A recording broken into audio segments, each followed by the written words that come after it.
చేసే రాక్షస పాలనకు అరాచకాలకు ఇసుగు చెంది వాళ్ళు 40 సంవత్సరాలు చేసింది ఏం లేదు. చెట్టు పేరు చెప్పుకొని కాయలు అమ్మినట్టు ఎవరు ఎలా చేస్తున్నారో తెలుస్తుంది ప్రజలందరికీ. మనకి వచ్చేది మామూలుగా వచ్చేదే ఎప్పుడు ఉండేది. ఆయన బొమ్మ పెట్టిన కానీ 20 ఏళ్ళు ఓట్లు ఉండే ఆయనకి. ప్రస్తుతానికి మనం నెల్లూరు జిల్లా ఉదయగిరి నియోజకవర్గంలో అయితే ఉన్నాం. ఇక్కడ తెలుగుదేశం అభ్యర్థిగా కాకర్ల సురేష్ అయితే పోటీలో ఉన్నారు. అలాగే వైఎస్ఆర్సీపీ పార్టీ నుంచి మేకపాటి రాజగోపాల్ రెడ్డి అయితే ఉన్నారు. వీరిద్దరిలో ప్రజలు ఎవరికి పట్టం కట్టబోతున్నారో తెలిసిన ప్రయత్నం అయితే చేద్దాం. నాతో రండి. ఎన్నికల్లో ఏ పార్టీ గెలబోతుంది, వైసీపీనా టీడీపీనా? నేనైతే వైసీపీ అనుకుంటున్నాను. ఎందుకు గెలవాలి వైసీపీ? అంటే పథకాలు అవన్నీ ఇచ్చాడు కదా. అభివృద్ధి లేదంటున్నారు. అభివృద్ధి లేదంటారు తీసుకున్నారు. తలా నరం లేని నాలుగు ఈ డబ్బు ఎవరిది? పథకాల డబ్బు అంతా కూడా మందేనన్న రాష్ట్ర ప్రభుత్వంది. చేసేవా దమ్ము ఉండాలి కదన్నా.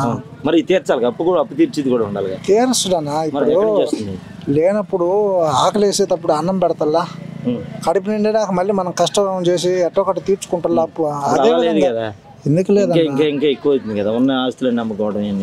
అప్పులు ఇప్పుడు మనం ఒక సంసారం చేయాలంటే మనకు అర్థం అవుతుందా? దాన్ని ఆలోచిస్తూ చేస్తున్నాం. మనం ఆలోచిస్తే అప్పులు లేకుండా చేస్తున్నావా? చేయలేం కదా. చాలా మంది చేస్తున్నాం. ఏడన్నా ఉన్నది అమ్ముకోలేం కదా, జాగ్రత్తగా రాస్తాం కదా పిల్లల కోసం. నువ్వు అట్ట అనుకుంటున్నావు. లేనోడు పూర్తిగా లేనోడైనా కావాలి కదా వాడికి. అప్పు లేకుండా చేసుకోలేడు కదా, మళ్ళీ అప్పు తీర్చుకుంటాడు. అంతేగాని అసలు పూర్తిగా అభివృద్ధి లేదని ఎవరన్నా, అభివృద్ధి ఖచ్చితంగా ఉంటుంది. ఇదే వచ్చే ఎన్నికల్లో నేనైతే ముఖ్యమంత్రిగా జగన్మోహన్ రెడ్డి అనుకుంటున్నా. ఖచ్చితంగా సీట్లు ఏమన్నా తగ్గితే తగ్గొచ్చు కానీ ఖచ్చితంగా జగన్మోహన్ రెడ్డి. ఉదయగిరిలో టీడీపీ గెలుస్తుందా వైసీపీ గెలుస్తుంది? నేనైతే టీడీపీ అనుకుంటాను. టీడీపీ ఎందుకు గెలవాలి? టీడీపీ ఎందుకు గెలవాలి? టీడీపీ అంటే గ్రోత్ ఉంటుంది అన్న, నిరుద్యోగులకి ఉద్యోగాలు అనేది దొరుకుతాయి. మరి పథకాలు ఇస్తున్నారు కదా, గెలవాలంటారా? పథకాలు మన డబ్బులు తీసుకొని మనకి ఇచ్చేది ఏందన్న అది. అయితే ముఖ్యమంత్రిగా ఎవరిని చూడాలనుకుంటున్నాను? నేను చంద్రబాబు నాయుడు గారిని చూడాలనుకుంటా మరి ఇంకోసారి. చంద్రబాబు నాయుడు గిరిలో ప్రతాప్ రెడ్డి గెలుస్తాడా లేక? అబ్బా ప్రతాప్ రెడ్డి వాళ్ళు మాకు తెలియదు అన్న. నేను మాట చెప్తాను, మాకు తెలిసిన వరకు కాకల సురేష్ బాబు తెలుసు. ఇంకొకటి ఏంటంటే ఆయన మేకపాటి ఆయన పేరు ఏం పేరు రాజగోపాల్ రెడ్డి, ఆయన ఒకటి తెలుసు. ఇంతకుముందు ఆయన పేరు ఏం పేరు మేకపాటి చంద్రశేఖర్ రెడ్డి, ఆయన తెలుసు అన్న. ఇంకా అంతమంది మాకు తెలియదు. ఎవరు గెలుస్తారు? 99% ఆయన గెలుస్తాడు అన్న కాకల సూర్యబాబు. ఏం చేస్తాడు ఆయన? ఏం చేస్తాడన్న ఇంకా అంటే ఆయన ఏదో ట్రస్ట్ అయితే పెట్టా అంటున్నాడు. ట్రస్టుల గురించి మేము పోలా. ఇప్పుడు ఏంటంటే ఇక్కడ బలగం ఏంటంటే ఆయనదే, సురేష్ బాబు బలగం. బలగం మొత్తం రాష్ట్రం మొత్తం మీద జగన్మోహన్ రెడ్డి ముఖ్యమంత్రిగా ఉంటాడా లేక చంద్రబాబు ఉంటాడా? పైన ఎవరన్నా రాని అన్న, మాకైతే ఈయనే కావాలా. ఉదయగిరిలో ఎవరు కావాలా? ఆయనే సురేష్ బాబు. అంతే అంతే. ఎన్నికల్లో తెలుగుదేశం గెలబోతుందా వైసీపీ గెలబోతుందా? తెలుగుదేశం. ఎందుకు గెలవాలి తెలుగుదేశం? తెలుగుదేశం ఎందుకు గెలవాలి? ఈ జగన్మోహన్ రెడ్డి చేసే రాక్షస పాలనకు అరాచకాలకు ఇసుగు చెంది తెలుగుదేశానికి ఓటేయాలనుకున్నాం. అందరూ పథకాలు ఇస్తున్నారు వైసీపీకి. ఊరికి పథకాల ఎవరు ఇమ్మనేంట పథకాల? ఏం పథకాలు? ఏం పథకాలు చెప్పు. అమ్మఒడి అని అంత ఇప్పుడు 10 రూపాయలు ఇచ్చి 100 రూపాయలు తీసుకుంటుండో లాగేసుకుంటుండో. రాష్ట్రం మొత్తం మీద సీఎం గా జగన్మోహన్ రెడ్డి గెలుస్తాడా చంద్రబాబు? ఎన్ని సీట్లు వస్తాయంట? చంద్రబాబు గెలుస్తారు. సీట్ల 130 పైన వస్తాయి. వాళ్ళు వైనాట్ 175 అంటున్నారు, మీరు పోయినట్లేదు. మొత్తం మీద ఏ పార్టీ గెలుస్తుంది? తెలుగుదేశం గెలుస్తుంది. బాబాయ్ ఉదయగిరిలో వచ్చే ఎన్నికల్లో టీడీపీ గెలబోతుందా వైసీపీ గెలబోతుందా? టీడీపీ. ఎందుకు గెలవాలి టీడీపీ? మేము పథకాలు ఇస్తున్నామని వాళ్ళు వైసీపీ వాళ్ళు చెప్తున్నారు. ఇంకొకసారి ఆయన గెలిస్తే ఇంక బతికే జనాలు బతికే. ఏం చేశాడు ఆయన? ఏం చేసిండు చెప్పు. అరే బ్రతికే లేదంటున్నా కదా, ఆయన ఏం చేశాడు అని అడుగుతున్నా. అన్ని అరాచకమే, అంతా తోపిడే, నిలువు తోపిడి మొత్తం. రైతులు అనుకోరా, ఎవరిని అనుకోరా, వాళ్ళకి 4 రూపాయలు వేసిన పడి సరిపోద్దా? అసలు ఏం చేసిన బాగలేదు. అయితే ఇక్కడ సంపద సృష్టించే చేత కాదు, ఉనింది అమ్మే చేత ఉంది. సురేష్ గెలుస్తాడా ప్రతాప్ రెడ్డి గెలుస్తాడు? ఇక్కడ ఉదయగిరిలో ఇద్దరు గెలుస్తారు. సురేష్ గెలుస్తారు. వచ్చేయండి. ఉదయగిరిలో వైసీపీ గెలుస్తుందా తెలుగుదేశం? టీడీపీ గెలుస్తుంది. ఎందుకు గెలవాలి టీడీపీ? వైసీపీ ఎందుకు గెలవాలా అంటే వాళ్ళు పథకాలు ఇచ్చామని చెప్తున్నారు. పథకాలు దేనికి పనికి వస్తాయి? పథకాలు అమ్మఒడి ఇచ్చామని చెప్తున్నారు. పిల్లలు అమ్మఒడి ఇచ్చినా నాయన బుడ్డి తెంగిండు. అమ్మ ఒడి ఇచ్చిండు, నాయన బుడ్డి తెంగిండు. ఇంకా బోల్డ్ ఉన్నాయి పథకాలు. నాడు నేడు కార్యక్రమం, నాడు నేడు అది లోపల కానీ మంగళవాళ్ళకు దేనికి ₹1 బ్లేడ్ బ్లేడ్ పెడుతుండ్రు, 50 రూపాయలు దిగుతుండరు. అవసరమా? శాఖలోళ్ళకి ఎందుకు? ఇవన్నీ పనికొచ్చేటి పథకాల, పనికొచ్చే పథకాలు పెట్టాలా? అంటే ఎలా ఉండాలి? ఎలా రైతుకు పెట్టవా రైతుకి ఏమన్నా పెడుతున్నాడా రైతుకి ఏం అవసరం ఇవన్నీ పెట్టేసి రైతుకు లేదు ఏ ప్రాజెక్టు ఇవన్నీ తీసేసి ప్రాజెక్టులు కట్టమను ఒక్క ప్రాజెక్టు కడితే ఎంతమంది బతుకుతారు అవసరమై ఈ పథకాలన్నీ అవసరం లేదు కదా రోడ్లు ఎలా ఉన్నాయి రోడ్లు ఉన్నాయి అడుగైతే గుంతలు పడేటట్లు ఉన్నాయి అడుగు పెడితే అంటే ముసలోళ్ళు ముత్తకోళ్ళు వచ్చి కింద పడతాడు మొత్తం మీద ఉదయగిరిలో ఏ పార్టీ గెలిస్తే చెప్పండి మొత్తంగా ఉదయగిరి టీడీపీ వస్తుంది ఎంత మెజార్టీ వస్తుంది 10 నుంచి 15,000 వస్తుంది ఉదయగిరిలో సురేష్ గెలుస్తాడా ప్రతాప్ రెడ్డి గెలుస్తాడు సురేష్ గెలుస్తాడు సురేష్ ఎందుకు గెలవాలి ఎన్ఆర్ఐ ఇక్కడ ఏమీ తెలియదు అంటున్నారు కదా ఎవరు జనరల్గా ఆటోమేటిక్గా జనాలకి వెళ్ళిపోతారు అంతే వాళ్ళు 40 సంవత్సరాలు చేసింది ఏం లేదు మేకపాటి వాళ్ళు చేసింది ఏమిరెడ్డి ప్రభాకర్ రెడ్డి మంచి ఎంపీ క్యాండిడేట్ ఆయన కూడా వచ్చేసాడు ఇందులోకి ఎంతో అంతో అన్ని పల్లెల్లో సాయం చేసిండు వాటర్ పాయింట్ కానీ మంచి ఎంత మెజార్టీ వస్తుంది ఉదయగిరిలో తెలుగుదేశానికి 10 నుంచి 15,000 దాకా వస్తుంది 10 నుంచి 15,000 వస్తుంది సరే ఎన్నికల్లో ఉదయగిరిలో టీడీపీ గెలుస్తుందా వైసీపీ గెలుస్తుందా టీడీపీ గెలుస్తుంది ఎన్ఆర్ఐ వచ్చాడు ఆయనకి ఏం తెలియదని అందరూ చెప్తున్నారు ఎన్ఆర్ఐ అంటే ఆయన ట్రస్ట్ ద్వారాగా కొన్ని సేవా కార్యక్రమాలు చేశాడు మంచి పనులు మంచి పనులు చేశాడు అనేక ఈ ఉదయగిరి నియోజకవర్గంలో 1,00,000 కుటుంబాల దాకా ఆయన సాయం చేశాడు పార్టీ పరంగా కాకుండా వ్యక్తిగతంగా ట్రస్ట్ ద్వారా అదేవిధంగా జనాలు సానుభూతి ఉంది ఆయన మీద ఒక గౌరవం ఉంది కాకర్ల సురేష్ అనే వ్యక్తి మీద ప్రజల్లో ఒక ట్రస్ట్ ద్వారాగా మంచి కార్యక్రమాలు చేస్తున్నాయని ఆయన ఒక మంచి అభిప్రాయం ఉంది జనాలలో ఎంత మెజార్టీ గెలుస్తాడు 20,000 నుంచి 30,000 మెజార్టీతో కాకర్ల సురేష్ అనే వ్యక్తి టీడీపీ తరఫున ఇక్కడ గెలవబోతున్నాడు వచ్చే ఎన్నికల్లో సురేష్ గెలవబోతున్నాడా సురేష్ గారు కాకర్ల సురేష్ గారు గెలుస్తున్నారు అంత మెజార్టీ ఖచ్చితంగా 30,000 మెజార్టీ కంపల్సరీగా 30,000 మెజార్టీ అయితే ఖచ్చితంగా వస్తుంది వైసీపీ పథకాలు ఇస్తూ ఉంటుంది మేమే గెలుస్తామని చెప్తున్నాం లేదు ప్రజలకందరికీ ఎవరు చెట్టు పేరు చెప్పుకొని కాయలు అమ్మినట్టు ఎవరు ఎలా చేస్తున్నారో తెలుస్తుంది ప్రజలందరికీ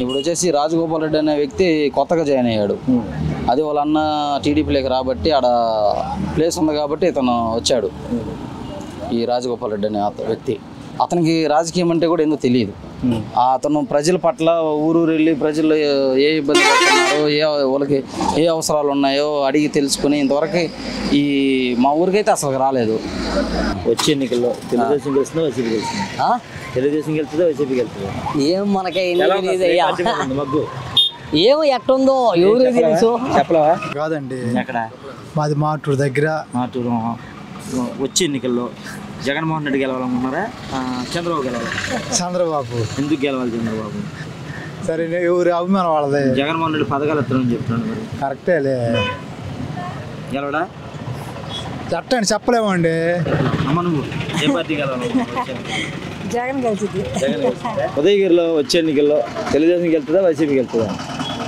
మాదైతే గుడ్లూరు అక్కడ ఏం గెలుతుంది అక్కడ ఏది గెలిచిద్దా నలుగురితో నారాయణ నువ్వే చెప్పు నలుగురితో నారాయణ ఏదో నారాయణ చెప్పు ఏది గెలిచిద్దా ఎందుకులే లేదా ఉదయగిరిలో అభివృద్ధి ఎలా ఉంది బాగానే ఉంది బాగానే ఉందా రోడ్లు బాగున్నాయా అన్ని బాగున్నాయి వచ్చే ఎన్నికల్లో ఏ పార్టీకి మద్దతు పోతున్నాం మనకి వచ్చేది మామూలుగా వచ్చేది ఎప్పుడు ఉండేది ఏది ఉంటది వైఎస్ఆర్ ఉంటుంది వైఎస్ఆర్ ఉంటుందా పక్క పక్క 100% ఎన్నికల్లో ఉదయగిరిలో ఏ పార్టీ జెండా ఎగరబోతుంది జగన్ ప్రభుత్వం జగన్ ప్రభుత్వం ఎందుకు వేయాలి జగన్కి జగన్కా ఎందుకు వేయాలంటే కొత్త ప్రభుత్వం ఏర్పడింది అతను వచ్చేసి కరోనా వచ్చినా కూడా జనాలకి అన్నీ చేసుకుంటూ అంటే ఎక్కువ అప్పులు చేస్తున్నారు లేదు అప్పులు చేసి పథకాలు పెడతారు కరెక్టే కొత్త ప్రభుత్వం కదా ఈసారి బాగా చేస్తున్నాం చూద్దాం అంటే ఇప్పటికే వాళ్ళు అప్పుల్లో కూరుకుపోయింది కొత్తగా నడిచే పిల్లాడు చేస్తే పడతాలు వేస్తూ ఉంటాడు ఆయన కూడా కొత్త ప్రభుత్వం కాబట్టి పడతాలు వేస్తుంటాడు ప్రస్తుతానికి నెక్స్ట్ టైం సరిదిద్దుకుంటాడు అవన్నీ చూద్దాం వచ్చే ఎన్నికల్లో ఉదయగిరిలో ఏ పార్టీ జెండా ఎగరబోతుంది టీడీపీ వైసీపీ ఎందుకు టీడీపీ నెగ్గాలి అంతేనా టీడీపీకి ఎంత మెజార్టీ దాని మీద రోజు లగేస్తూనే వస్తుంది అలా కాదు ఇప్పుడు పథకాలు ఎక్కువ వస్తుంది జగన్ ప్రభుత్వం అంటున్నారు పథకాలు ఎక్కువ వచ్చినా లాస్ట్లో రౌడీజం రాజకీయం చేస్తాం రౌడీ అట్లా చేయకూడదు సాధారణంగా చేసి సాధారణంగా గెలవాలి కానీ ఒకరి మీద దౌర్జన్యం చేయకూడదు అది అమ్మ వచ్చే ఎన్నికల్లో ఉదయగిరిలో వైసీపీ గెలుస్తుందా టీడీపీ గెలుస్తుందా వైసీపీ వైసీపీ ఎందుకు వైసీపీ పథకాలు ఇస్తున్నారన్నా ఎందుకు గెలవాలి వైసీపీ? అది మాట్లాడ నాకు తెలియదు, కానీ నా దగ్గర పెట్టారు. మాది కమ్మవారిపాడు, ఇక్కడ కాదు, జలదింగ మండలం, నెల్లూరు జిల్లా. అది ఆ ఏరియా మాకు అటు జగనన్నే ఉంది ఎక్కువ అనుభవం. ఈయన ఈ పని నాకైతే రూపాయి లేదు అయింది, అమ్మ ఒడి లేదు, 45 ఏళ్ళు లేవు. ఎందుకో అభిమానం అంతే. మాకు ఆ పొదుపులో ఉంది, అదన్నా తీసేస్తారు కావాలంటే, అది ఆయన తీసింది లేదు, మేము చేసింది లేదు. టీడీపీకి పట్టం కట్టబోతున్నారా, వైసీపీకి పట్టం కట్టబోతున్నారు? మేమేమో టీడీపీకి అనుకుంటున్నాం అండి. టీడీపీకి ఎందుకు చేయాలా? ఎందుకు చేయకూడదు కూడా మీరు చెప్పండి. జగన్ పరిపాలన బాగుందా, చంద్రబాబు నాయుడు పరిపాలన బాగుందా? పథకాలు ఇస్తున్నాం కదా అని వాళ్ళు చెప్పుకుంటున్నారు. ఒట్టి పథకాలే కాదండి, పిల్లలకి భవిష్యత్తు కావాలి, రాజధాని కావాలి, ఉద్యోగాలు కావాలి, అన్నీ కూడా కావాలి కదా. ఒట్టి పథకాలు చూసి డబ్బులు వచ్చినాయి అని చెప్పి సంబరపడితే రేపు పిల్లల ఫ్యూచర్ అయింది. ఎప్పుడు ఒకరి కోసం ఒకరు డబ్బులు ఇచ్చేదాకా ఎదురు చూస్తూ ఉంటామా? మనకనేది మన పిల్లలు భవిష్యత్తు బాగుండాలి, కంపెనీలు రావాలా. జగన్ వచ్చినాక ఎన్ని ఐటీ కంపెనీలు వచ్చాయి, ఎన్ని వెనక్కి పోయాయి మీరు ఒకసారి ఆలోచించండి. చంద్రబాబు నాయుడు ఉన్నప్పుడు ఎన్ని కంపెనీలు వచ్చాయి, ఇప్పుడు ఎన్ని ఉన్నాయి? ఇప్పుడు ఒక్క కంపెనీ చెప్పండి, ఎగ్జాంపుల్ ఇది వచ్చింది జగన్ గవర్నమెంట్లో అని ఒక్క చెప్పండి. చంద్రబాబు ఉన్నప్పుడు ఇప్పుడు కియా పెనుగొండలో కారు ఫ్యాక్టరీ వచ్చిందా? ఎన్ని HCL టెక్నాలజీ వచ్చిందా? అసలు రాజధాని ఏదండి? మన రాజధాని ఏది మీరు చెప్పండి. మీరు ఊరు తిరుగుతారు కదా, వీళ్ళెక్కడే కదా, మీరు మన రాజధాని ఏది చెప్పండి. రాజధాని ఏడన్నా 3 రాజధానులు ఉన్నాయా? అంటే ముగ్గురికి సమానంగా ఇచ్చానని చెప్తున్నాడు కదా జగన్మోహన్ రెడ్డి. ఎవరికి ముగ్గురు రాజధాని అనేది సెంటర్లో ఉండాలండి. ఇప్పుడు వైజాగ్లో తీసుకుపోయి రాజధాని పెట్టి ఒక అనంతపురం జిల్లా అతను వైజాగ్ పోవాలంటే ఒక విమానంలో అమెరికా పోయి రావచ్చు అంట. అతను వైజాగ్ పోయించే లోపల సెంటర్లో రాజధాని లేకుండా ఎక్కడో తీసుకుపోయి పెట్టి అది రాజధాని అంటే అతను ఎక్కడో భూములు, అతనికి ఎక్కడ ఎక్కువ భూములు ఉంటే ఎక్కడ లాభం వస్తుందో చూసుకొని అక్కడ రాజధాని పెడుతున్నాడు. కానీ జనాలకు ఏది అనుకూలంగా ఉంటుంది. ఆ రోజు అసెంబ్లీలో చెప్పాడు కదా, 33,000 ఎకరాలు రాజధాని స్థలం సరిపోదు, ఇది మాకు స్థలం ఇంకా కావాలి, మంచి రాజధాని కావాలి, వాషింగ్టన్ తలదని రాజధాని కడతామని చెప్పి ఆ రోజు వాగ్దానం చేసి ఎలక్షన్లోకి వచ్చాడు కదా. ఇప్పుడు వాషింగ్టన్ రాజధాని ఎలా వెనక్కి పోయింది? మళ్ళీ తీసుకుపోయి వైజాగ్లో ఎందుకు పెడుతున్నాడు? ఈ 33,000 ఎకరాలు ఇచ్చిన రైతులు ఏమైపోయారు? వాళ్ళ రాజధాని ఎందుకు తీసుకుపోయి మళ్ళీ వైజాగ్లో పెట్టాల్సి వచ్చింది? ఇది ఎందుకు పనికిరాదు? ఒక రాజధానిలో ఉంటే ఒక ప్రాంతానికే కమ్మ రాజధాని, భ్రమర రాజధాని పెట్టారు. ఆ సర్వే చేయండి ఏ ఓట్లు ఎక్కువగా ఉన్నాయో అనేది కేవలం దానికోసం తీసుకుపోయి వైజాగ్లో పెట్టాడా, లేకుంటే తన భూములు అక్కడ ఎక్కువ ఉన్నాయి కాబట్టి, అక్కడ ఇల్లు ఉంది కాబట్టి అక్కడ చేసుకోవటానికి పెట్టాడా? ఏదన్నా ఇప్పుడు పథకాలు ఇస్తున్నారని తప్పించి ఇప్పుడు ఆ రోజు మద్యపాన నిషేధం అని అన్నారు. ఈరోజు చూడండి, ఇది 5 ఏళ్ళ నుంచి మా ఊర్లో బ్రాంచ్ షాప్ లేదు. ఇప్పుడు 2 నెలల నాడు బ్రాంచ్ షాప్ ఓపెన్ చేశారు. మద్యపాన నిషేధం అంటే షాపులు లేని వాళ్ళకి ఊర్లో కూడా కొత్తగా పెంచుకుంటూ పోతే అది మద్యపాన నిషేధం. కొత్తగా మా ఊర్లో బ్రాంచ్ షాప్ ఓపెన్ అయింది. అది కావాలనుకున్న వాళ్ళు ఎక్కడికైనా వెళ్తారండి. ఇప్పుడు బెల్ట్ షాపులు ఏ ఊర్లో పెట్టినా అమ్ముతున్నారు కదా, అంగళ్ళలోనే ఉన్నాయి, బెల్ట్ షాపులు ఉన్నాయి. అదేం నాకు తెలిసిన వాళ్ళే ఈ జగన్ మద్యం తాగి 10 మంది దాకా చనిపోయారు. కేవలం లివర్ ప్రాబ్లమే. ఎందుకంటే అది నాణ్యమైన మద్యం కాదు. అది అలవాటైన వాళ్ళు దాన్ని తాకుండా ఉండలేరు. ఈ దొరికే మద్యం ఇది కాస్ట్లీ బ్రాండ్ ఎక్కడ దొరకట్లేదు. మంచి బ్రాండ్ బాగుండేది. ఇది మామూలుగా వచ్చి సుమారుగా ఉండేది కదా, తాగి అందరికి లివర్ ప్రాబ్లం. చీప్ లిక్కర్ అండి. మాజీ ఎమ్మెల్యే కొండపనాయుడు వర్గం అసలు ఉందా లేదా? ఇంకా కొండపనాయుడు వర్గమే ఉండేది. కొండపనాయుడు వర్గమే. ఆయన మహానుభావుడు. ఇప్పటికి కూడా ఆయన వారసులు లేరు, ఎవరు లేరు వారసులు.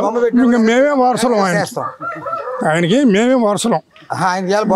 ఆయనకి ఇవాళ ఆయన బొమ్మ పెట్టినా కానీ 20,000 ఓట్లు ఉన్నాయి ఆయనకి.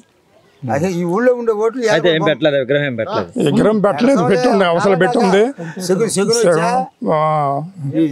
శకున్ వచ్చిండు. వచ్చే ఎన్నికల్లో రాష్ట్రం మొత్తం మీద జగన్మోహన్ రెడ్డి గెలవబోతున్నాడా, లేకపోతే ముఖ్యమంత్రి చంద్రబాబు నాయుడు జగన్మోహన్ రెడ్డి గెలిచేది స్వామి బెల్లగోడు వెంకన్న. జగన్ మార్పు వచ్చిందంటారా? అంతా కూడా మేము పథకాలు ఇస్తాం, ప్రజలంతా పథకాలు లేదు, బాయిలో పెట్టము. 130 మందికి ఇస్తారు, 130 మందికి ఇస్తారు. ఇక్కడ ఏంది పింఛను ఒక్కడేడు ఎవడు కావాలయ్యా పింఛన్లు? ఈ ఊర్లో కదిలిస్తే అంతా ఇదే మాట్లాడతారు. అలా తూర్పు బజార్కి పోతే మాట్లాడతారు. బిల్లు 1000, 1200, 1500. 7 ఏళ్ళు అంటే 7 ఏళ్ళు లేదు, ఉపయోగం లేని పని. జగన్మోహన్ రెడ్డి పథకాలు ఎలా ఉన్నాయంటారు? బాగలేవు. అందరూ బాగున్నాయి అంటున్నారు. బాగలేదు, మాకు నచ్చలే. మరి ఏం కావాలి? మీకు ఏం కావాలా? అభివృద్ధి కావాలా? అభివృద్ధి అంటే ఎలా కావాలి? అభివృద్ధి అంటే కంపెనీలు, పిల్లల భవిష్యత్తు కావాలా. అయ్యాలు ఇచ్చే ముందాగా అయిపోయా కాదయ్యా అమ్మ పథకాలు ఇచ్చి ఇంట్లో వాళ్ళు బెంచీలు మొత్తం టీడీపీ స్కూల్ ఫీజులు కట్టకపోయి ఆ పిల్లకాయ ఇళ్ళగా అడగ తింటుండ్రి